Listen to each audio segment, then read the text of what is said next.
Hello दोस्तों, welcome to my YouTube channel Sky का GK.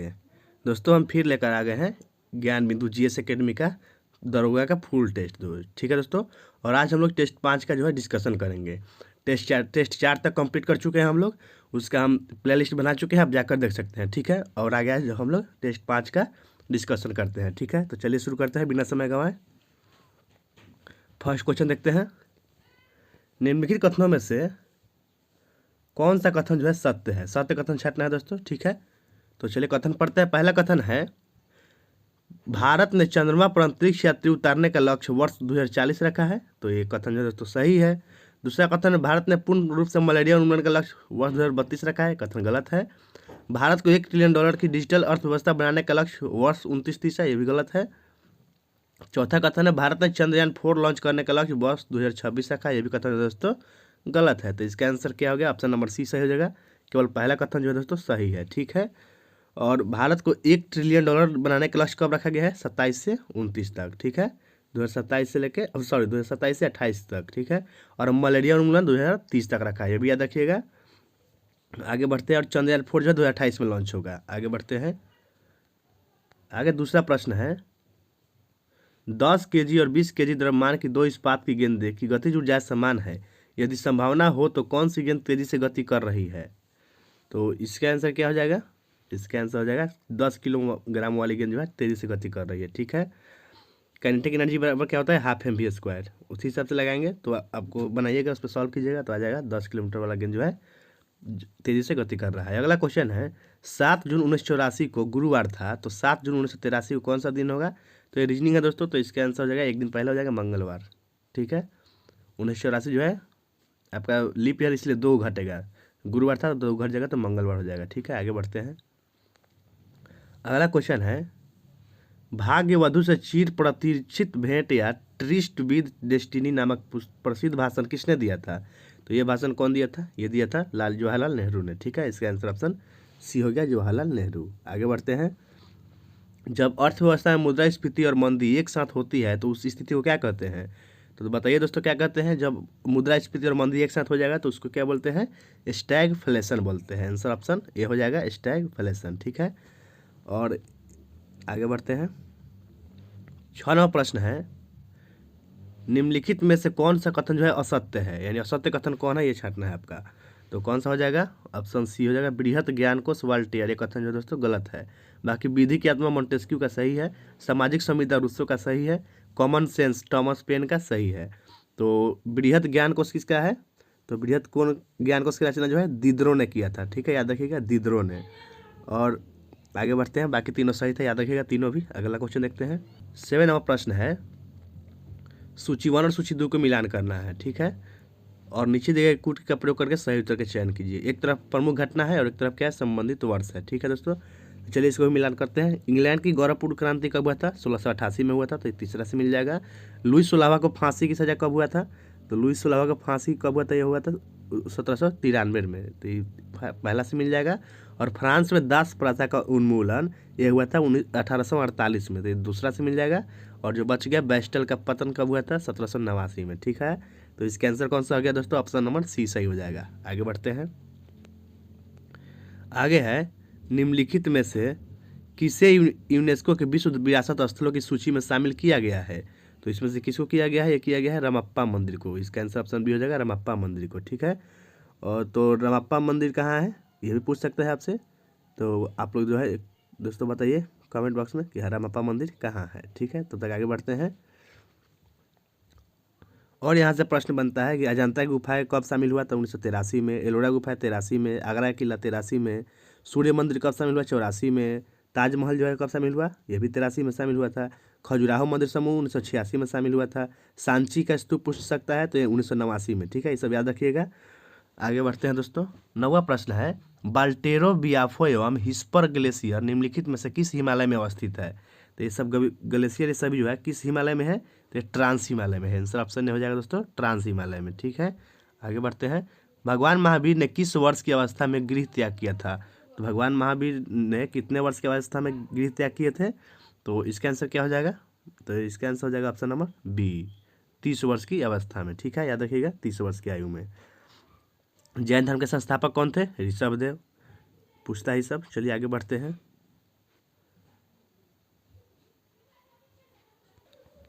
अगला क्वेश्चन 11वां प्रश्न है, निम्नलिखित सूचियों का मिलान करें। और एक तरफ अभियान है और दूसरी तरफ क्या है? जारी करता है। तो चलिए मिलाते हैं। हर खेत स्वास्थ्य खेत अभियान कौन सा जारी किया है? तो ये हरियाणा सरकार जारी किया है, ये मिल जाएगा दूसरा से, ठीक है। जन सुरक्षा संतुष्टि अभियान ये कौन सरकार जारी किया है? ये गुजरात सरकार ने जारी किया है। और माई स्कूल माई प्राइड अभियान ये कौन सा सरकार किया है? हिमाचल प्रदेश सरकार। पहला से मिला देंगे। और माझी वसुंधरा अभियान जो है महाराष्ट्र सरकार ने किया है, ठीक है दोस्तों। तो इसका आंसर कौन सा हो गया? ऑप्शन नंबर सी सही हो जाएगा। आगे बढ़ते हैं। प्रश्न है आपका 12 नंबर, निम्नलिखित में से किस लेंस का उपयोग करके मानव आंख की मायोपिया समस्या को ठीक किया जा सकता है? तो बताइए किससे ठीक करेंगे मायोपिया? मायोपिया मतलब निकट दृष्टि दोष। तो निकट दृष्टि दोष को जो है अवतल लेंस से ठीक करते हैं। आंसर ऑप्शन बी होगा अवतल लेंस के, ठीक है। और दूर दृष्टि दोष को उत्तल लेंस से दूर करते हैं। जरा दृष्टि दोष पूछ देगा तो द्विफोक्सी लेंस से होगा। और एक होता है अबिंदुकता, ये जो है बेलनाकार लेंस से, ठीक है। आगे बढ़ते हैं। निम्नलिखित कथनों पर विचार कीजिए। कथन पहला है, विद्युत इस्त्री टोस्टर आदि निर्माण मिश्र धातुओं से किया जाता है। यानी विद्युत इस्त्री टोस्टर का निर्माण जो है मिश्र धातु से किया जाता है, पहला कथन है। और कारण है मिश्र धातु की प्रतिरोधकता उनकी अवयवी धातुओं से कम होती है। तो इसका आंसर क्या हो जाएगा दोस्तों? कथन सही है लेकिन कारण गलत है, ठीक है। कथन सही है लेकिन कारण गलत है। तो कौन सा ऑप्शन सही हो जाएगा? तो इसका ऑप्शन नंबर देखते हैं कौन सा है। हाँ, ऑप्शन सी में है, कथन सही है लेकिन कारण गलत है, ठीक है। आगे बढ़ते हैं। 14वां प्रश्न है, निम्नलिखित में से किसने डिक्की बर्ड प्लान तैयार किया था? डिक्की बर्ड प्लान कौन तैयार किया था? बताइए दोस्तों। तो ये किया था लॉर्ड माउंटबेटन ने। इसका आंसर ऑप्शन सी होगा लॉर्ड माउंटबेटन ने, ठीक है। 1947 में तैयार किया था, ईयर भी याद रखिएगा। और इसे इस्मा योजना भी कहते हैं, ठीक है। आगे बढ़ते हैं। निम्नलिखित में से कौन सा शब्द स्त्रीलिंग नहीं है? इसमें से कौन सा शब्द जो है स्त्रीलिंग नहीं है? तो दोस्तों ये जो है आपका हिंदी का प्रश्न है, तो इसका आंसर हो जाएगा पानी जो है पुल्लिंग शब्द है, ठीक है। पानी इसका आंसर होगा। अगला है, वाक्य में जिस शब्द से क्रिया का बोध होता है उसे क्या कहते हैं? ये भी हिंदी है, तो इसका आंसर कारण क्रिया कहते हैं, करण कारक। आंसर ऑप्शन सी हो गया। आगे देखते हैं। 17वां प्रश्न है, निम्नलिखित में से कौन बजट की तैयारी कार्य में शामिल नहीं होता है? तो बजट की तैयारी कार्य में कौन शामिल नहीं होता है दोस्तों? बताइए। तो वो होता है नियंत्रक एवं महालेखा परीक्षक। आंसर ऑप्शन सी होगा नियंत्रक एवं महालेखा परीक्षक जो है शामिल नहीं होता है, ठीक है। और वित्त आयोग किस अनुच्छेद में है? तो वित्त आयोग जो है तो अनुच्छेद 280 में है, याद रखिएगा। और बजट अनुच्छेद 112 में है।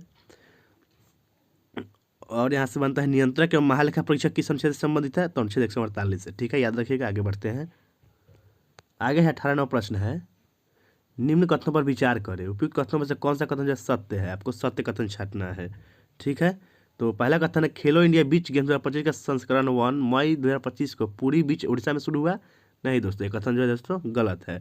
दूसरा कथन है, भारतीय सेना और एनडीआरएफ ने मानव सहायता के लिए असम में राहत अभ्यास का आयोजन किया। ये कथन सही है। 17 मई 2025 को फीफा ने कांगो गणराज्य में फुटबॉल महासंघ पर निलंबन से हटाया है।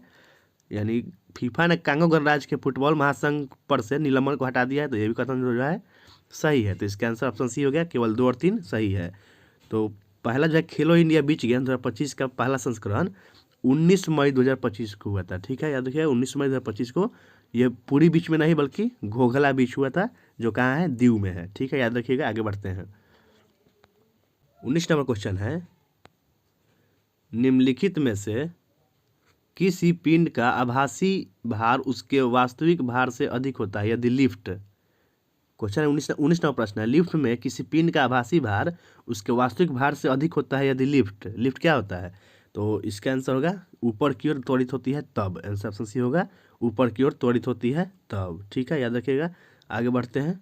20वां प्रश्न है, हाइड्रोजन बम किस सिद्धांत पर आधारित है? तो हाइड्रोजन बम जो है दोस्तों नाभिकीय संलयन के सिद्धांत पर आधारित है। आंसर ऑप्शन बी होगा नाभिकीय संलयन के, ठीक है। और यहाँ से हाइड्रोजन बम का निर्माण कौन किया था पूछ सकता है, तो ये जो है एडवर्ड टेलर ने किया था।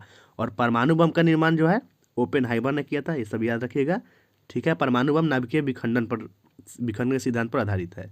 आगे बढ़ते हैं। आगे इंग्लिश चलिए छोड़िए। हाँ, आगे प्रश्न है, व्यक्तिगत सत्याग्रह के दौरान बिहार के पहले सत्याग्रही किसे चुना गया था? तो व्यक्तिगत सत्याग्रह के दौरान बिहार के पहले सत्याग्रही जो थे वो थे Shri Krishna Singh. Answer option A हो जाएगा श्री कृष्ण सिंह, ठीक है। आगे बढ़ते हैं दोस्तों। और यहाँ से पूछ सकता है, जैसे श्री कृष्ण सिंह का उपनाम क्या है? बिहार केसरी के नाम से जानते थे। ठीक है, आगे बढ़ते हैं। नीति आयोग में नीति का विस्तारित रूप क्या है? तो नीति का फुल फॉर्म क्या होता है? तो ये होता है national institute for transforming India. इसका आंसर कौन सा हो जाएगा? ऑप्शन नंबर सी हो जाएगा, national institution for transforming India. ठीक है दोस्तों, याद रखिएगा। और नीति आयोग का स्थापना कब हुआ था, ये बात आप लोग कमेंट बॉक्स में बताइए। आगे बढ़ते हैं। 25 नंबर प्रश्न है, गिफिन वस्तुएं किस नियम के अपवाद माने जाते हैं? तो ये किसके अपवाद माने जाते हैं? मांग के नियम का अपवाद है। आंसर ऑप्शन ए हो जाएगा, मांग के नियम का। ठीक है, मांग के नियम क्या कहता है? ये कहता है कि अन्य सभी परिस्थितियां समान रहने पर किसी वस्तु की कीमत बढ़ने पर उसकी मांग घटती है और कीमत घटने पर मांग बढ़ती है, अर्थात कीमत और मांग का संबंध उल्टा होता है। यह नियम है मांग के नियम का। ठीक है, और गिफिन वस्तु जो है मांग के नियम का अपवाद होता है, याद रखिएगा। आगे बढ़ते हैं। आगे प्रश्न है आपका, हाल ही में राष्ट्रपति तपोवन एवं राष्ट्रपति निकेतन का उद्घाटन निम्नलिखित में से कहाँ किया गया है? तो इसका उद्घाटन जो है देहरादून में किया गया है। इसका आंसर ऑप्शन डी होगा, देहरादून में। ठीक है, आगे देखते हैं। 27वां प्रश्न है, हाल ही में पहलगाम आतंकी हमले की जवाबी कार्रवाई में भारत द्वारा ऑपरेशन सिंदूर कब शुरू किया गया? तो ऑपरेशन सिंदूर कब शुरू हुआ था? 7 मई 2025 को। आंसर ऑप्शन बी हो जाएगा, 7 मई 2025 को। ठीक है, आगे बढ़ते हैं। निम्नलिखित में से किसे वेनेजुएला में कोनुको तथा ब्राजीलो में रोका के नाम से जाना जाता है? तो किसको जो है वेनेजुएला में कोनुको और ब्राजील में रोका के नाम से जानते हैं? तो ये इसका क्या हो जाएगा आंसर दोस्तों? इसका हो जाएगा बर्न कृषि या स्लैश। ठीक है, इसका आंसर ऑप्शन बी होगा, स्लैश एंड बर्न कृषि, यानी झूम कृषि इसी को बोलते हैं। ठीक है, तो झूम कृषि को वेनेजुएला में कोनुको तथा ब्राजील में रोका के नाम से जानते हैं। अन्य सब पूछता है किसी और देश में, जैसे मैक्सिको में क्या बोलते हैं? तो मिल्पा बोलते हैं। मध्य अफ्रीका में मसोले और क्या बोलते हैं? चिटेमन बोलते हैं। और इंडोनेशिया मलेशिया में लदांग बोलते हैं। और वियतनाम में रे बोलते हैं। ठीक है, ये भी याद रखिएगा। आगे बढ़ते हैं। आगे प्रश्न है, प्रकृति में निम्नलिखित में से किस जीव का मृदा विहीन सतह पर जीवित पाए जाने की सर्वाधिक संभावना है? तो ये आंसर इसका क्या होगा? तो इसका हो जाएगा ऑप्शन नंबर सी, 2 और 3 का, यानी लाइकेन और मॉस का। ठीक है, आगे बढ़ते हैं। निम्नलिखित युग्मों पर विचार कीजिए और उपयुक्त कथन में से कौन सा युग्म जो है सही सुमिलित है? तीनों में से कौन सा युग्म सही सुमिलित है? तो इसका आंसर क्या हो जाएगा? चलिए देखते हैं। लोयल आयोग लॉर्ड लिटन गलत है। मैकडोनाल्ड आयोग लॉर्ड कर्जन सही है।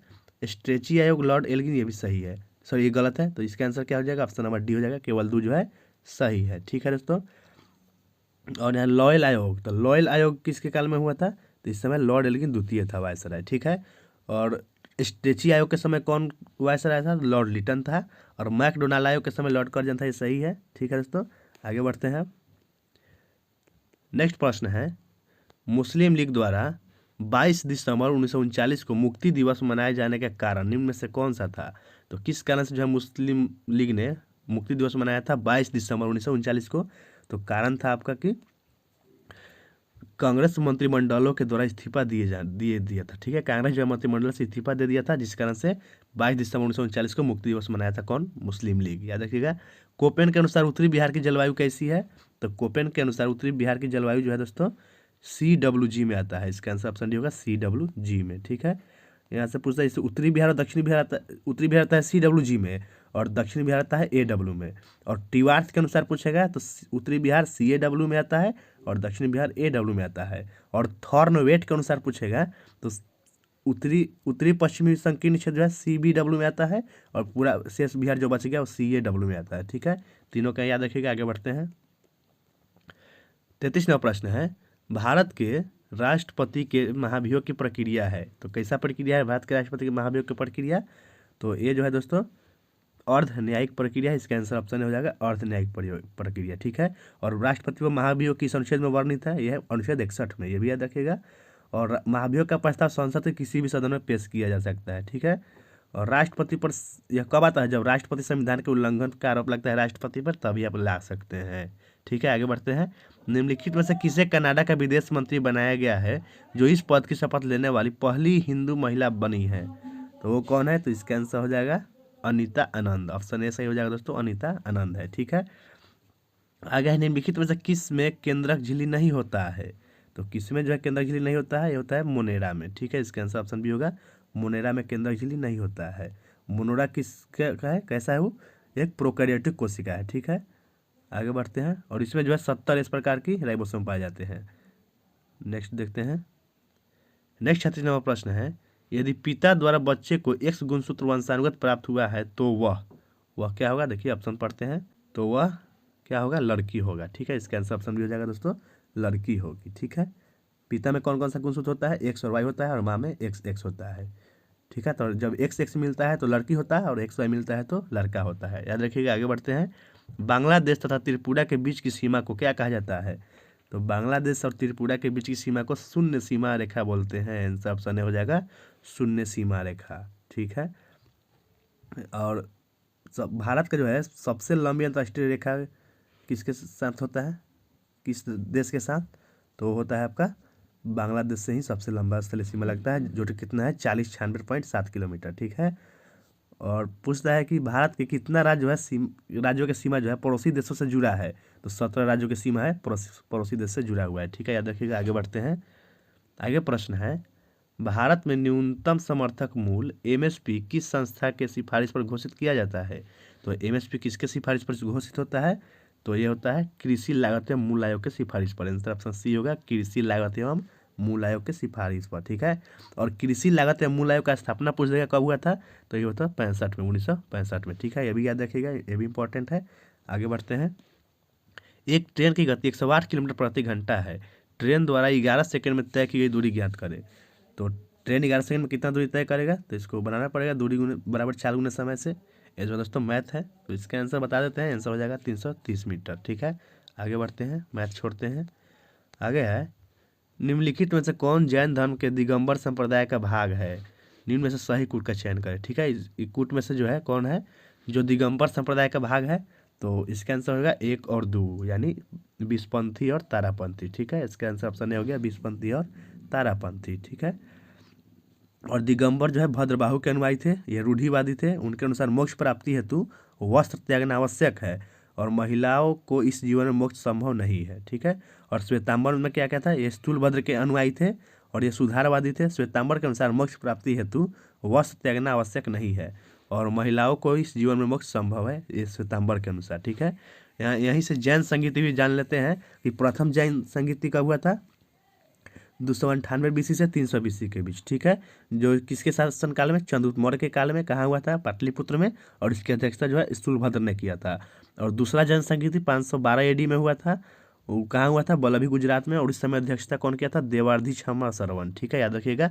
आगे बढ़ते हैं। हाल ही में प्रकाशित पुस्तक the Tamils A portrait of a community के लेखक कौन है? The Tamils A portrait of the a community के लेखक कौन है दोस्तों, बताइए। तो इसके लेखक है Nirmala Lakshman. Answer option D होगा, निर्मला लक्ष्मण। ठीक है, और याद रखिएगा बुक। आगे बढ़ते हैं। रामचंद्र गुहा का कौन कौन सा बुक है, ये भी पूछ सकता है। तो speaking with nature, the origin of Indian environmentalism, ये सब जो है रामचंद्र गुहा के पुस्तक है। ठीक है, और नजमा हेपतुल्ला के पुस्तक कौन कौन है? जैसे इन पॉजिटिव ऑफ डेमोक्रेसी जो है नजमा हेपतुल्ला के पुस्तक है। और यहाँ पे एक और शशि थरूर है, तो इनके पुस्तक का नाम है आवर लिविंग कॉन्स्टिट्यूशन। और भी बहुत पुस्तक है, लेकिन ये सब याद रखिएगा, इंपॉर्टेंट है। आगे बढ़ते हैं। 43वां प्रश्न है, विभिन्न उत्पादों को मिले GI टैग एवं उनसे संबंधित राज्यों या यूटी को निम्न सूचियों की सहायता से सही सुमिलित करें। ये भी सुमिलित करने वाला एक तरफ GI टैग है, और दूसरी तरफ क्या है? राज्य या यूटी है। ठीक है, तो चलिए, खासी हैंडलूम GI टैग ये किस राज्य का है? कहाँ का है? ये मेघालय का है। ठीक है, ये मेघालय से मिल जाएगा। और सांगरी बीन ये जो है राजस्थान का है। और वारंगल चपाता मिर्च ये कहाँ का है? यह तेलंगाना का। ठीक है, तेलंगाना से मिला दिया। और बनारसी शहनाई जो है दोस्तों उत्तर प्रदेश से मिल जाएगा। तो इसका आंसर कौन सा हो जाएगा? देखते हैं ऑप्शन। तो इसका आंसर जो है दोस्तों ऑप्शन नंबर डी सही हो जाएगा। ठीक है, याद रखिएगा। आगे बढ़ते हैं। 44वां प्रश्न है, पुष्प के विभिन्न भागों में निम्नलिखित में से कौन से सम्मिलित नहीं है? तो पुष्प के भागों में कौन सम्मिलित नहीं है? तो इसका आंसर ऑप्शन डी हो जाएगा, केवल 5 जो है सम्मिलित नहीं है। ठीक है, बाकी बाह्यदल, पंखुड़ी, पुंकेसर, स्त्रीकोसर, ये सभी जो है पुष्प के भाग होते हैं। याद रखिएगा। आगे बढ़ते हैं। स्वाइन फ्लू किसके द्वारा होता है? स्वाइन फ्लू किसके द्वारा होता है दोस्तों, बताइए किसके द्वारा होता है? ये होता है वायरस के द्वारा। ठीक है, तो वायरस का नाम पूछ सकता है, क्या है? तो वह है H1N1। ठीक है दोस्तों, H1 और N1 याद रखिएगा। और यहीं से पूछ सकता है, जैसे बर्ड फ्लू के वायरस का नाम, तो बर्ड फ्लू के वायरस का नाम है H5N1। ठीक है, यही दो आता है, इसमें से कोई आएगा। ठीक है, आगे बढ़ते हैं। 46 नंबर प्रश्न है, निम्नलिखित में से कौन सा मद भारत की संचित निधि पर भारित है? कौन सा मद जो है भारत की संचित निधि पर भारित है? कूट के माध्यम से सही उत्तर चयन करना है। ठीक है, तो इसका आंसर ऑप्शन डी हो जाएगा, केवल 2, 3 और 4, यानी नियंत्रक और महालेखा परीक्षक के वेतन और भत्ते, कृषि मध्यस्थ अधिकरण के किसी निर्णय के लिए अपेक्षित धनराशि और उपराष्ट्रपति के वेतन और भत्ते, सभी जो है भारत की संचित निधि से दिया जाता है। ठीक है, और राज्य परिषदों के अध्यक्ष के वेतन और भत्ते किससे दिया जाता है? तो इसके वेतन और भत्ते जो है राज्य के संचित निधि पर होता है। ठीक है, ये राज्य के संचित निधि पर मिलता है। आगे बढ़ते हैं। 27 नंबर प्रश्न है, निम्नलिखित में से कौन सा युग्म सही सुमिलित नहीं है? एक तरफ संस्था है और दूसरी तरफ स्थापना वर्ष है। ठीक है, तो इसका आंसर क्या होगा जाएगा दोस्तों, बताइए। तो इसका आंसर होगा राष्ट्रीय महिला आयोग का स्थापना 1993, ये गलत है। राष्ट्रीय महिला आयोग का स्थापना कब हुआ था? 1992 में हुआ था। ठीक है, 92 में। बाकी केंद्रीय अन्वेषण ब्यूरो 1963 सही है। केंद्रीय सतर्कता आयोग 1964 सही है। भ्रष्टाचार निरोधक कानून 1988 सही है, याद रखिएगा चारों। आगे बढ़ते हैं। बलबन द्वारा शुरू की गई सिजदा और पैबोस प्रथा किससे प्रेरित थी? तो सिजदा और पैबोस प्रथा जो है किससे प्रेरित था? तो ये था ईरानी परंपरा से। आंसर ऑप्शन सी हो गया, ईरानी परंपरा से। ठीक है, आगे बढ़ते हैं। 49 नंबर प्रश्न है, भारत का सबसे बड़ा अंतःस्थलीय लवणीय झील निम्न में से कौन सा है? तो अंतःस्थलीय लवणीय झील भारत का सबसे बड़ा कौन सा है? यह है सांभर झील, जो कहाँ है दोस्तों? सांभर झील जो है राजस्थान में है। ठीक है, याद रखिएगा। आगे बढ़ते हैं। और ऐसे सिर्फ पूछते हैं कि भारत का सबसे बड़ा झील कौन है? तो चिल्का झील है। ठीक है, आगे बढ़ते हैं। और चिल्का झील भी जो है वो खारे पानी की झील है। ठीक है, आगे बढ़ते हैं दोस्तों। भारतीय भूभाग पर निम्नलिखित में से किस मृदा का विस्तार सर्वाधिक है? तो यह है जलोढ़ मृदा का। आंसर ऑप्शन ए हो जाएगा, जलोढ़ मृदा का। कुल क्षेत्रफल के लगभग 40% भाग पर जो है जलोढ़ मृदा ही है भारत के। ठीक है, याद रखिएगा। आगे बढ़ते हैं। अगला प्रश्न है 51 नंबर। दोस्तों अगर आपकी वीडियो अच्छी लग रही है तो लाइक कर दीजिएगा और अपने दोस्तों में भी शेयर कर दीजिएगा। ठीक है, चैनल को भी सब्सक्राइब कर दीजिए अगर पहली बार देख रहे हैं तो। 51वां प्रश्न है, शाही नौसेना विद्रोह के दौरान नाविक BC दत्त को जहाज की दीवारों पर निम्नलिखित में से किस नारे को लिखे जाने के आरोप में गिरफ्तार किया गया था? तो इनको जो है किस नारे के लिए गिरफ्तार किया गया था? वो किया गया था भारत छोड़ो के लिए। ठीक है, इसका आंसर ऑप्शन ए हो जाएगा, भारत छोड़ो। ठीक है, अगला है, लाइटनिंग किड किस खिलाड़ी का उपनाम है? तो लाइटनिंग किड जो है ये विश्वनाथन आनंद का उपनाम है। आंसर ऑप्शन डी हो जाएगा, विश्वनाथन आनंद का। PT उषा का उपनाम क्या है? उड़न परी या गोल्डन गर्ल। मैरी कॉम का उपनाम है सुपर मॉम। ठीक है, और हिमा दास का उपनाम क्या है? ढींग एक्सप्रेस। और पूछेगा कि ब्लैक पर्ल किसको बोलते हैं? तो पेले को बोलते हैं। फ्लाइंग फिश माइकल फेल्प्स को बोलते हैं। जंबो अनिल कुंबले को बोलते हैं। और द आयरन लेडी जो है कर्णम मल्लेश्वरी को बोलते हैं। ठीक है दोस्तों, याद रखिएगा। आगे बढ़ते हैं। आगे प्रश्न है 53 नंबर, हाल ही में विश्व हाइड्रोजन शिखर सम्मेलन 2025 का आयोजन निम्नलिखित में से कहाँ किया गया? तो इसका आयोजन कहाँ किया गया? ये किया गया है रोटरडम नीदरलैंड में। आंसर ऑप्शन सी होगा, रोटरडम नीदरलैंड में। ठीक है, और जान लेते हैं सम्मेलन कहाँ कहाँ हुआ। 78वां विश्व स्वास्थ्य सम्मेलन जो है जिनेवा स्विट्जरलैंड में हुआ। 8वीं हिंद महासागर सम्मेलन 2025 मस्कट ओमान में हुआ। 46वां आसियान शिखर सम्मेलन 2025 कुआलालंपुर मलेशिया में हुआ। और 6ठा बिम्स्टेक शिखर सम्मेलन 2025 बैंकॉक थाईलैंड में हुआ। और 18वां प्रवासी भारतीय दिवस भुवनेश्वर उड़ीसा में हुआ। ठीक है दोस्तों, ये सब याद रखिएगा। आगे बढ़ते हैं, मैथ है इसको छोड़ते हैं। आगे है, एक बेरोजगार व्यक्ति को परिभाषित किया जाता है। ठीक है, कैसे परिभाषित करते हैं? तो उसको जो है जो काम चाहता है परंतु काम नहीं मिलता है उसको बेरोजगार बोलते हैं। आंसर ऑप्शन बी हो जाएगा। ठीक है, बेरोजगारी कितना प्रकार का होता है? तो बेरोजगारी लगभग 6 प्रकार का होता है, जैसे खुली बेरोजगारी, संरचनात्मक बेरोजगारी, प्रच्छन्न बेरोजगारी, मौसमी बेरोजगारी, घर्षणात्मक बेरोजगारी, शिक्षित बेरोजगारी। ठीक है, आगे बढ़ते हैं दोस्तों। निम्नलिखित में से कौन सा एंजाइम मानव शरीर में स्टार्च के पाचन से संबंधित है? तो कौन सा एंजाइम जो है स्टार्च का पाचन करता है? तो वो करता है एमाइलेज। आंसर ऑप्शन सी हो जाएगा, एमाइलेज जो है स्टार्च का पाचन करता है। पेप्सिन क्या करता है? तो पेप्सिन जो है भोजन का प्रोटीन को पेप्टोन तथा पॉलीपेप्टाइड में बदल देता है, ये भी याद रखिएगा। और लाइपेज क्या करता है? ये वसाओं को वसीय अम्ल तथा ग्लिसरॉल में बदलता है। और इंसुलिन का काम क्या है? तो इंसुलिन का काम क्या है आप लोग इसको कमेंट बॉक्स में बताइए। ठीक है, आगे बढ़ते हैं। 58वां प्रश्न है, मानव हृदय के संबंध में निम्नलिखित में से किस गति प्रेरक पेसमेकर कहा जाता है? किसको जो है पेसमेकर कहा जाता है? तो इसका आंसर क्या हो जाएगा? इसका सही हो जाएगा सीरा अलिंद नोड को पेसमेकर बोलते हैं, यानी sino auricular node. Answer option B हो गया दोस्तों, याद रखिएगा। आगे बढ़ते हैं। 59 है, निम्नलिखित में से कौन सा जाइलम का भाग नहीं है? कौन जो है जाइलम का भाग नहीं है? तो वो है आपका चालनी नलिका जो है जाइलम का भाग नहीं है, ठीक है। चालनी नलिका हो गया आंसर। तो जाइलम का भाग कौन कौन सा है? वाहिनिका, वाहिका और तंतु, ये सभी जाइलम के भाग हैं। और एक और होता है जाइलम मृदुतक और जाइलम तंतु, ठीक है। और चालनी नलिका जो है फ्लोएम का भाग होता है। और फ्लोएम का भाग कौन कौन सा है? चालनी नलिका है, सहचर कोशिका है, फ्लोएम मृदुतक है और फ्लोएम फाइबर है, याद रखिएगा। आगे बढ़ते हैं। आगे प्रश्न है आपका 60 नंबर। श्वेत रुधिर कणिकाओं WBC के संबंध में निम्नलिखित कथनों पर विचार कीजिए और उपयुक्त कथनों में से सत्य कथन का चयन करें, यानी सही कथन कौन सा है चयन करना है। तो पहला कथन है ये केंद्रक रहित होते हैं, गलत है। ये हीमोग्लोबिन युक्त होते हैं, ये भी गलत है। ये अनियमित आकृति के होता है, यह सही है। इसका आंसर ऑप्शन सी हो जाएगा, केवल 3 जो है सही है। WBC जो है अनियमित आकृति के होते हैं, यही सही है, ठीक है दोस्तों। आगे बढ़ते हैं। और यहाँ से पूछ सकते हैं कि WBC का क्या कहते हैं? तो ल्यूकोसाइट बोलते हैं WBC को, ठीक है, ये भी याद रखिएगा। आगे प्रश्न है आपका सूची 1 सूची 2 को मिलाना है। एक तरफ तीर्थकर है और दूसरी तरफ क्या है? प्रतीक है, ठीक है। तीर्थकर और प्रतीक को मिलाते हैं, चलिए। तो ऋषभ देव का प्रतीक क्या था?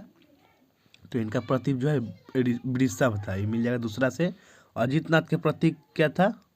तो अजित नाथ का प्रतीक जो है क्या हो जाएगा? ये हो जाएगा आपका गज, ये गज प्रतीक था इनका। और इष्ट नेमी का प्रतीक क्या था? शंख था। और महावीर का प्रतीक जो है दोस्तों सिंह था, ठीक है। और भी जैन तीर्थ का जान लेता है, जैसे शंभुनाथ का प्रतीक अश्व था, नेमिनाथ का प्रतीक नीलोत्पल था और मल्लिकनाथ का प्रतीक जो है कलश था और सुपार्श्वनाथ का जो है स्वास्तिक था और महावीर का तो जानिएगा शंख था, सिंह था, ठीक है दोस्तों। तो इसका आंसर कौन सा हो गया? ऑप्शन नंबर ए सही हो गया। आगे बढ़ते हैं। आगे आपका बुद्ध ने सर्वाधिक वर्षा काल कहाँ व्यतीत किए थे? भगवान बुद्ध जो है वर्षा काल सर्वाधिक कहाँ व्यतीत किए थे? तो वो किए थे श्रावस्ती में। इसका आंसर ऑप्शन सी होगा, श्रावस्ती में, ठीक है। और बुद्ध जो है सर्वाधिक उपदेश भी श्रावस्ती में ही दिए थे, ये भी याद रखिएगा। और प्रथम उपदेश बोल देगा तो ये सारनाथ में दिए थे। और भगवान बुद्ध ने सारनाथ में संघ की स्थापना किए थे, ठीक है। बुद्ध के प्रधान शिष्य का नाम उपाली था और बुद्ध का प्रिय शिष्य आनंद था, ठीक है दोस्तों। और भगवान बुद्ध के प्रतीक भी जान लेते हैं, जैसे भगवान बुद्ध के गर्भस्थ होने का प्रतीक क्या है? हाथी या सफ़ेद हाथी, ठीक है। और जन्म का प्रतीक है सांड या कमल। गृह त्याग का प्रतीक क्या है? घोड़ा। ज्ञान का प्रतीक है बोधि वृक्ष या पीपल। निर्वाण का प्रतीक पद चिन्ह है और मृत्यु का प्रतीक स्तूप है, ठीक है। भगवान बुद्ध को जो है महाभिनिष्क्रमण किस वर्ष की अवस्था में हुआ? तो वह है 29 वर्ष की अवस्था में महाभिनिष्क्रमण। महाभिनिष्क्रमण मतलब गृह त्याग किए थे 29 वर्ष की अवस्था में, ठीक है। और 35 वर्ष के अवस्था में गौतम बुद्ध जो है बोध गया में निरंजना नदी के तट पर पीपल वृक्ष के नीचे जो है ज्ञान की प्राप्ति हुई। और ज्ञान की प्राप्ति के पश्चात भगवान बुद्ध ने सारनाथ में जो है पहला उपदेश दिए थे, जिसको क्या बोला? धर्मचक्र प्रवर्तन कहा गया है, ठीक है। और 80 वर्ष की अवस्था में इनका मृत्यु हो गया, जिसको महापरिनिर्वाण बोलते हैं। और मृत्यु कहाँ हुआ? कुशीनगर में, ठीक है। आगे बढ़ते हैं। क्षणिकवाद एवं अनात्मवाद दर्शन किस धर्म से जुड़ा है? तो क्षणिकवाद और अनात्मवाद दर्शन जो है बौद्ध धर्म से जुड़ा है। आंसर ऑप्शन भी हो जाएगा बौद्ध धर्म से, ठीक है। और आगे बढ़ते हैं। हाल ही में पूर्वोत्तर भारत का पहला भूतापीय उत्पादन कुआं कहाँ खोदा गया? तो ये कहाँ खोदा गया है? तो ये जो है अरुणाचल प्रदेश में खोदा गया है। आंसर ऑप्शन भी हो जाएगा अरुणाचल प्रदेश में, ठीक है। आगे बढ़ते हैं दोस्तों। 65 नंबर प्रश्न है, पटना में विश्व स्तरीय एयरपोर्ट टर्मिनल का उद्घाटन हाल ही में कब की गई थी? तो ये किया गया था 29 मई 2025 को। आंसर ऑप्शन सी होगा 29 मई 2025 को। कौन किया था? तो ये पूछ रहा किसने किया? तो प्रधानमंत्री नरेंद्र मोदी ने किया था, ठीक है। आगे है आपका राज्य मानवाधिकार आयोग के अध्यक्ष का कार्यकाल कितना होता है? तो राज्य मानवाधिकार के अध्यक्ष का कार्यकाल होता है 3 वर्ष की अवधि या 70 वर्ष की आयु। आंसर ऑप्शन सी होगा, दोनों में से कोई हो जाए। 3 वर्ष की अवधि या 70 वर्ष की आयु, ठीक है। और मानव अधिकार संरक्षण अधिनियम 1993 के तहत किया गया था राज्य मानवाधिकार आयोग का गठन, ठीक है। अब तक कितने राज्यों में इसकी स्थापना की गई है? तो इसमें 26 राज्यों में है, ठीक है। मानवाधिकार आयोग जो है 26 राज्यों में कार्यरत है। और बिहार राज्य मानवाधिकार आयोग की स्थापना जो है 3 जनवरी 2000 को हुई थी, ठीक है। लेकिन औपचारिक रूप से गठन जो है 25 जून 2008 को किया गया था, ये भी याद रखिएगा। और बिहार राज्य मानवाधिकार आयोग का मुख्यालय पटना में है। आगे बढ़ते हैं दोस्तों। और ये भी पूछ सकता है इसके वर्तमान अध्यक्ष कौन है? तो न्यायमूर्ति श्री अनंत मनोहर बदर हैं, ठीक है। आगे बढ़ते हैं। आगे प्रश्न है 67 नंबर, सूची 1 और सूची 2 को मिलान करना है। एक तरफ ज्वालामुखी पर्वत है और एक तरफ क्या है, देश है। ठीक है, तो माउंट फ्यूजियामा ज्वालामुखी पर्वत जो है किस देश में है, तो ये है जापान में। माउंट फ्यूजियामा जापान में है। माउंट एटना इटली में है। माउंट रेनर कहाँ है, तो यह है अमेरिका में है माउंट रेनर। और माउंट पेरिकुटिन जो है मैक्सिको में स्थित है। ठीक है दोस्तों, तो इसका आंसर कौन सा हो गया, ऑप्शन नंबर बी सही हो जाएगा। आगे बढ़ते हैं। 68 नंबर प्रश्न है, निम्नलिखित में से कौन सा कथन असत्य है। ठीक है, तो इसका आंसर क्या हो जाएगा, चलिए कथन पढ़ते हैं। भारत का अक्षांशीय विस्तार 8 डिग्री 4 मिनट से 37 डिग्री 6 मिनट उत्तरी अक्षांश से सही है। देशांतरीय विस्तार 68 डिग्री 7 मिनट से 97 डिग्री 25 पूर्वी देशांतर है, ये भी कथन सही है। तीसरा कथन, क्षेत्रफल के हिसाब से भारत विश्व का 6ठा सबसे बड़ा देश है, यही कथन है दोस्तों गलत है। और चौथा कथन है, भारत का मानक एवं उत्तर 82.5 डिग्री पूर्वी देशांतर, ये सही है। तो ए बी और डी तीनों सही है कथन, लेकिन ऑप्शन सी जो है कथन गलत है, तो इसका आंसर ऑप्शन सी हो जाएगा। और भारत का क्षेत्रफल के हिसाब से भारत का विश्व में कौन सा स्थान है, तो विश्व में स्थान पूछ देगा, तो 7वां सबसे बड़ा देश है। ठीक है, आगे बढ़ते हैं। और भारत का क्षेत्रफल लगभग कितना है, तो 32,87,263 वर्ग किलोमीटर है। ठीक है, अगला क्वेश्चन है 69 नंबर, निम्नलिखित कथन पर विचार करें और उपयुक्त में से कौन सा कथन सही है, इसमें से भी सही कथन छांटना है। ठीक है, तो चलिए कथन क्या है। कथन, पहला कथन है, सिलिका की मात्रा आग्नेय चट्टान की अम्लीयता को दर्शाती है। दूसरा कथन है, सिलिका की मात्रा कम होने से अम्लीय मैग्मा का शीतलन तीव्रता गति से होता है। तो दोनों कथन में कौन सही है, तो इसका आंसर ऑप्शन नहीं होगा, केवल एक जो है दोस्तों सही है, यानी सिलिका की मात्रा आग्नेय चट्टान की अम्लीयता को दर्शाती है, यही कथन सत्य है। ठीक है, याद रखिएगा। आगे बढ़ते हैं। प्रथम वित्त आयोग के अध्यक्ष कौन थे, ये बहुत इंपॉर्टेंट क्वेश्चन है। प्रथम वित्त आयोग के अध्यक्ष कौन थे, बताइए दोस्तों कौन थे, तो वो थे आपके केसी नियोगी। आंसर ऑप्शन डी हो जाएगा, केसी नियोगी थे। प्रथम वित्त आयोग के अध्यक्ष केसी नियोगी है। और 15वें वित्त आयोग का पूछ देगा तो एन के सिंह थे। और अभी जो है कौन है, 16वें वित्त आयोग के अध्यक्ष अरविंद पनघटिया है, जिनका कार्यकाल 2026 से 2031 तक होगा। ठीक है दोस्तों, आगे बढ़ते हैं। वित्त आयोग 1980 में है, याद रखिएगा। अगला है, विजयनगर साम्राज्य में जिला को किस नाम से जाना जाता था, तो विजयनगर साम्राज्य में जिला को जो है दोस्तों क्या बोलते थे, वलनाडु या कोट्टम बोला जाता था। आंसर ऑप्शन डी हो जाएगा, वलनाडु या कोट्टम। राज्य को मंडलम बोला जाता था और जिला को वलनाडु या कोट्टम हो गया। और आपके परगना को नाडु बोलते थे। और मेलग्राम जो है 50 गांव का समूह होता था, उसको ग्राम या उर्र बोला जाता था। ठीक है, आगे बढ़ते हैं।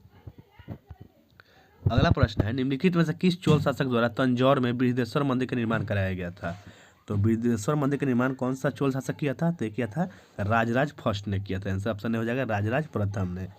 ठीक है, आगे बढ़ते हैं। अगला प्रश्न है 73 नंबर, हाल ही में इसरो का 101वां अंतरिक्ष मिशन EOS-09 को असफल रहा, निम्न में से किस प्रक्षेपण यान द्वारा लॉन्च किया गया था, तो ये जो है किसके द्वारा लॉन्च किया गया था, तो ये किया गया था PSLV C61 के द्वारा। आंसर ऑप्शन बी हो जाएगा, PSLV C61 के द्वारा। ठीक है, और यहाँ से और इम्पोर्टेंट क्वेश्चन पूछता है कि इसरो का 100वां मिशन किस प्रक्षेपण यान से लॉन्च किया गया था, ये पूछता है। तो इसका आंसर आप लोग कमेंट बॉक्स में बताइए। ठीक है, देखते हैं आपको याद है कि नहीं। अगला क्वेश्चन देखते हैं। 74 नंबर प्रश्न है, सूची 1 सूची 2 को मिलान करना है। ठीक है, एक तरफ भौतिक राशि है और एक तरफ इकाई है। तो त्वरण का इकाई क्या होता है, मीटर प्रति सेकेंड स्क्वायर होता है। बल का इकाई क्या होता है, न्यूटन है। कृत या कार्य का इकाई जूल होता है। और आवेग का इकाई जो है न्यूटन सेकेंड होता है। तो इसका आंसर कौन सा हो जाएगा दोस्तों, तो इसका आंसर ऑप्शन सी हो जाएगा। देखते हैं ऑप्शन सी। ठीक है, टिक लगा लीजिए, ऑप्शन सी सही हो जाएगा। आगे बढ़ते हैं।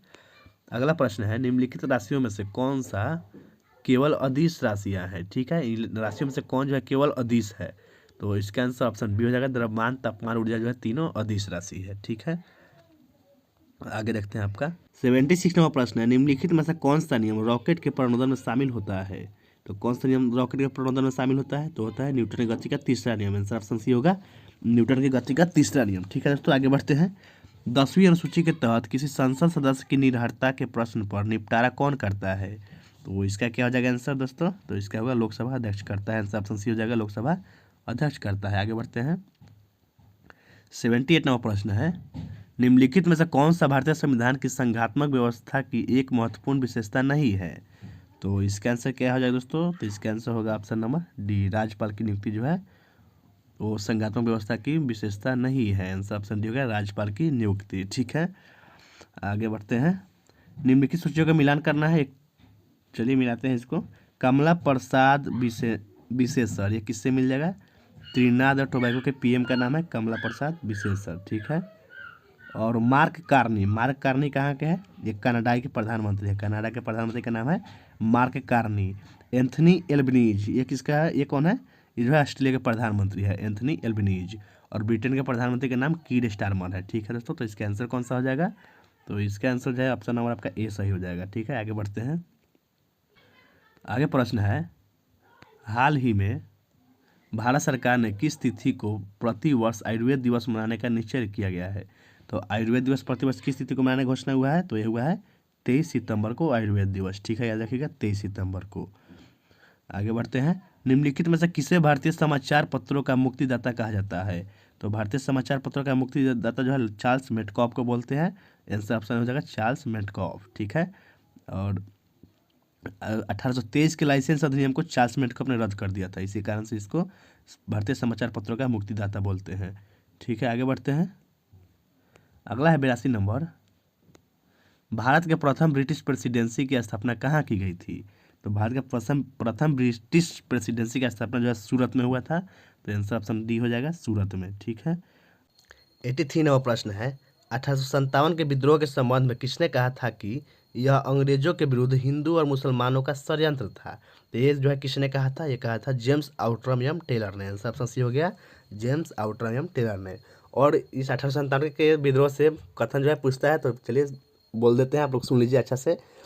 और चलिए तो शुरू करते हैं। और यह राष्ट्रीय विद्रोह था, न कि सिपाही विद्रोह। यह किसने कहा था? बेंजामिन डिज़रायली ने। यह पूर्णतः देशभक्ति रहित तथा स्वार्थी सिपाही विद्रोह था, यह सीले ने बोला था। और लॉरेंस ने बोला था कि यह सिपाही विद्रोह के अलावा कुछ नहीं था। ठीक है दोस्तों, और यह सभ्यता एवं बर्बरता के बीच युद्ध था, यह टी आर होम्स बोला था। और यह विद्रोह राष्ट्रीय स्वतंत्रता के लिए लड़ा गया सुनियोजित स्वतंत्रता संग्राम था, ये जो है बी डी सावरकर ने बोला था। ठीक है, और 1857 का विद्रोह न तो प्रथम, न ही राष्ट्रीय था और न ही स्वतंत्रता संग्राम था, ये आर.सी. मजूमदार बोले थे। और 1857 की क्रांति सैनिक तथा असैनिक विद्रोह का सम्मिश्रण था, ये बोले थे शशि भूषण चौधरी। और एक और यहाँ से आता है कि 1857 की क्रांति मार्क्सवादी दृष्टिकोण से विख्यात पूर्णतः व्याख्या कौन किया था? उसको मार्क्सवादी दृष्टिकोण से व्याख्या किया था पूर्णचंद्र जोशी ने किया था। ठीक है, और शशि भूषण चौधरी ने 1857 क्रांति को स्वतंत्रता संग्राम माना था, ये भी याद रखिएगा। आगे बढ़ते हैं। ठीक है दोस्तों, जितना था उतना पढ़ लिए, आगे बढ़ते हैं। अगला है, प्रिंस ऑफ वेल्स कप किस खेल से संबंधित है? तो प्रिंस ऑफ वेल्स कप जो है दोस्तों गोल्फ से संबंधित है। आंसर ऑप्शन भी हो जाएगा गोल्फ से। ठीक है, तो गोल्फ से और कौन कौन सा कप है जान लेते हैं। Ryder Cup, Walker Cup, Dunhill Cup, circuit cup, ये सभी जो है गोल्फ से संबंधित है। ठीक है, और पोलो से कौन कौन सा कप आता है दोस्तों? तो पोलो में आ जाता है आपका एजार कप, राधा मोहन कप जो है पोलो से है। ठीक है, शतरंज में कौन कौन सा आता है? तो शतरंज में आता है Naidu Trophy, Khetan Trophy, Limca Trophy, Dubai Cup, ये सब शतरंज का है। और हॉकी का जान लेते हैं, तो हॉकी में आता है आगा खां कप, बेटन कप, बेगम रसूल कप, सिंधिया गोल्ड कप, महाराजा रंजीत सिंह गोल्ड कप। ठीक है, ये सभी याद रखिएगा, बहुत इंपॉर्टेंट है। आगे बढ़ते हैं। 87वां प्रश्न है, निम्नलिखित सैन्य अभ्यास एवं उनसे संबंधित देशों का सही मिलान करें। तो एक तरफ सैन्य अभ्यास है और एक तरफ देश है, तो चलिए मिलाते हैं।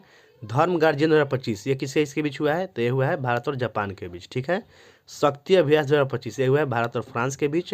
एक्वेरिन 2025 किसके इसके बीच हुआ है? भारत और मालदीव के बीच। और इंद्र हुआ है भारत और रूस के बीच। ठीक है दोस्तों, और भी पूछ सकता है कि ये कहाँ हुआ है, आयोजन स्थल पूछता है।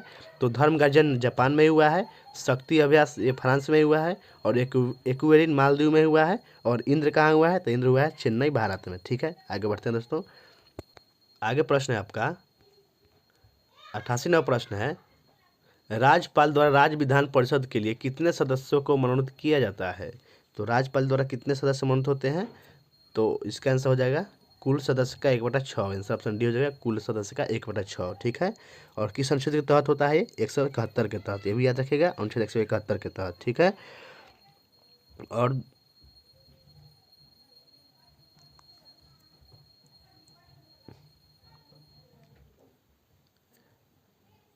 और यहाँ से दोस्तों विधान परिषद के चयन के तरीके जान लेते हैं। यहाँ से एक नए क्वेश्चन किसी न किसी एग्जाम में रहता है। ठीक है, तो स्थानीय निकाय द्वारा होता है कुल सदस्य का 1/3 सदस्य। ठीक है, और विधानसभा द्वारा कुल सदस्य का 1/3 सदस्य ही लिया जाता है। और कुल सदस्य संख्या का 1/2 किससे होता है? तो 1/2 किसी से नहीं होता है दोस्तों। और स्नातकों के द्वारा 1/12 सदस्य चुना जाता है, और शिक्षकों के द्वारा 1/12 सदस्य, और राज्यपाल के द्वारा 1/6 सदस्य हो ही गया। ठीक है दोस्तों, याद रखिएगा। इसमें से एक क्वेश्चन कहीं ना कहीं पूछ देता है। आगे बढ़ते हैं। आगे गया है आपका 89वां प्रश्न है, हाल ही में पुष्कर कुंभ का आयोजन निम्नलिखित में से किस राज्य में किया गया है। तो पुष्कर कुंभ का आयोजन जो है उत्तराखंड में किया गया है। इसका आंसर ऑप्शन सी होगा, उत्तराखंड में। ठीक है, ये कहाँ किया गया है? चमोली जिला में किया गया है। आगे बढ़ते हैं। ग्रैना निम्नलिखित में से किसका घटक है? ग्रैना किसका घटक है? तो ये है आपका हरित लवक का घटक है। आंसर ऑप्शन बी हो जाएगा, हरित लवक का। ठीक है, और लवक की खोज कौन किया था? सर्वप्रथम हैकेल ने किया था, याद रखिएगा। और लवक शब्द कौन दिया था पूछ देगा, तो सिंपल ने दिया था। दोनों याद रखिएगा। आगे बढ़ते हैं। 91वां प्रश्न है, हाल ही में नेपाल के किस ग्लेशियर को तेजी से पिघलने के कारण मृत घोषित किया गया है? तो ये किस ग्लेशियर को मृत घोषित किया गया है? तो ये किया है याला ग्लेशियर को। ठीक है, आंसर ऑप्शन डी हो जाएगा, याला ग्लेशियर को। आगे बढ़ते हैं। नीचे दी गई अभिक्रिया को पूरा करें। एक तरफ है Al2O3 + 6HCl, उसके बाद बना है 2AlCl3। तो इसके बाद क्या बच गया? तो बच गया 3H2O। इसका आंसर ऑप्शन डी हो जाएगा 3H2O। ठीक है, आगे बढ़ते हैं। 93वां प्रश्न है, हाल ही में ISA फ्रेमवर्क समझौते पर हस्ताक्षर करने वाला 123वां सदस्य देश कौन बना है? तो 123वां सदस्य देश कौन बन गया है? अंगोला बन गया है। आंसर ऑप्शन बी हो जाएगा, अंगोला। ठीक है, अंगोला बन गया है 123वां सदस्य। आगे बढ़ते हैं। 94वां प्रश्न है, क्षेत्रीय परिषद की स्थापना निम्नलिखित में से किसके द्वारा हुई थी? तो क्षेत्रीय परिषद की स्थापना जो है राज्य पुनर्गठन अधिनियम के द्वारा हुआ था। आंसर ऑप्शन डी हो जाएगा, राज्य पुनर्गठन अधिनियम के तहत। ठीक है, और क्षेत्रीय परिषद एक क्या है? संवैधानिक निकाय है, सांविधिक निकाय है, न कि संवैधानिक। ठीक है, तो ये भी याद रखिएगा, पूछता है। और मूल रूप से 5 क्षेत्रीय परिषद की स्थापना की गई थी, जिसमें उत्तरी, मध्य, पूर्वी, पश्चिमी और दक्षिणी था। ठीक है, और 1971 में पूर्वोत्तर परिषद अधिनियम के तहत पूर्वोत्तर परिषद का गठन किया गया था। इसके अध्यक्ष जो है केंद्रीय गृह मंत्री होता है। अभी जो है टोटल 6 क्षेत्रीय परिषद है। ठीक है, याद रखिएगा। इसके अध्यक्ष भी याद रखिए, केंद्रीय गृह मंत्री होते हैं। आगे बढ़ते हैं। 95वां प्रश्न है, निम्नलिखित कथनों पर विचार करें और उपयुक्त कथनों में से कौन सा कथन असत्य है? गलत कथन छांटना है। तो इसमें से कौन सा कथन जो है दोस्तों असत्य है? तो चलिए पढ़ते हैं। पहला कथन है, भारत के 52वें मुख्य न्यायाधीश BR गवई बने। सही है। एयर मार्शल नर्मदेश्वर तिवारी थल सेना के नए उप प्रमुख नियुक्त किए गए हैं। यही कथन जो है दोस्तों गलत है। तीसरा कथन है, आलोक जोशी पुनर्गठन राष्ट्रीय सुरक्षा सलाहकार बोर्ड के अध्यक्ष नियुक्त किए गए हैं। ये भी सही है। और है, अजय कुमार को UPSC का नया अध्यक्ष नियुक्त किया गया है। ये भी सही है। तो इसका आंसर ऑप्शन बी हो जाएगा। केवल 3 जो है गलत है दोस्तों। ठीक है, केवल तीसरा कथन गलत है, बाकी तीनों कथन जो है सही है। आगे बढ़ते हैं। 96वां प्रश्न है, हाल ही में खेलो इंडिया यूथ गेम्स का कौन सा संस्करण पहली बार बिहार की मेजबानी में आयोजित किया गया है? तो कौन सा संस्करण हुआ है बिहार में? तो वो है ऑप्शन डी होगा 7वां संस्करण। ठीक है, 7वां संस्करण हुआ है बिहार में, और यह बिहार के 5 जिला में हुआ है, जैसे पटना, बेगूसराय, भागलपुर, राजगीर एवं गया में किया गया है। ठीक है, ये भी याद रखिएगा। आगे बढ़ते हैं। CaSO4 2H2O क्या है? तो CaSO4 2H2O जिप्सम को बोलते हैं। आंसर ऑप्शन बी हो जाएगा, जिप्सम है। ठीक है, और प्लास्टर ऑफ पेरिस का सूत्र क्या होता है? CaSO4 हाफ H2O हो जाता है। ठीक है, और जिंक। आगे बढ़ते हैं। इसके बाद इप्सम लवण का भी सूत्र पूछ लेता है। तो इप्सम लवण का सूत्र होता है MgSO4 × 7H2O। ठीक है दोस्तों, और विरंजक चूर्ण का सूत्र क्या होता है? CaOCl2। ठीक है, ये सभी याद रखिएगा। आगे बढ़ते हैं। अगला 98वां प्रश्न है, रासायनिक अभिक्रियाओं के संदर्भ में निम्नलिखित कथनों पर विचार कीजिए और उपयुक्त कथनों में से कौन सा सही कथन है? ठीक है, तो इसका आंसर हो जाएगा ऑप्शन नंबर सी। दोनों कथन जो है सही है। तो कथन क्या है? रासायनिक अभिक्रिया के समय किसी एक तत्व का परमाणु दूसरे तत्व के परमाणु में नहीं बदलता है। सही है। किसी रासायनिक अभिक्रिया में परमाणुओं की आपसी आबंध के टूटने एवं जुड़ने के नए पदार्थ का निर्माण होता है। ये भी सही है। ठीक है, तो इसका आंसर ऑप्शन सी हो गया। आगे बढ़ते हैं। अगला प्रश्न है आपका 99वां प्रश्न है, निम्नलिखित में से कौन सा नोबेल गैस है? इनमें से कौन सा जो है नोबेल गैस है? ठीक है, तो इसका आंसर ऑप्शन ए हो जाएगा, आर्गन जो है दोस्तों नोबेल गैस है। ठीक है, जैसे helium, neon, argon, krypton, xenon, ये सभी नोबेल गैस है। ठीक है, और फ्लोरीन जो है हाइड्रोजन में आता है। ये सभी याद रखिएगा। और अक्रिय गैस किस समूह में आता है? वर्ग 18 को अक्रिय गैस हो रहता है पूरा उसमें। ठीक है, और अक्रिय गैस में कौन सा जो है वायुमंडल में नहीं पाया जाता है? ये पूछ देगा। तो रेडॉन जो है वायुमंडल में नहीं पाया जाता है। ठीक है, और वायुमंडल में सर्वाधिक मात्रा में कौन सा अक्रिय गैस है? वो है आर्गन। ये भी याद रखिएगा। ठीक है दोस्तों, आज का अंतिम प्रश्न है, NaCl में निम्नलिखित में से कौन सा बंध उपस्थित होता है? तो NaCl में कौन सा बंध उपस्थित होता है? तो आयनिक बंद हो जाएगा, आंसर नंबर ए सही हो जाएगा, आयनिक बंद। ठीक है दोस्तों, तो आज का वीडियो समाप्त होता है। तो थैंक यू दोस्तों। अगर आपको ये वीडियो अच्छा लगा है तो इस वीडियो को लाइक कर दीजिएगा और अपने दोस्तों में भी शेयर कर दीजिएगा दोस्तों। ठीक है, और सपोर्ट बनाए रखिए दोस्तों। मिलते हैं नेक्स्ट वीडियो में, तब तक के लिए टाटा बाय बाय।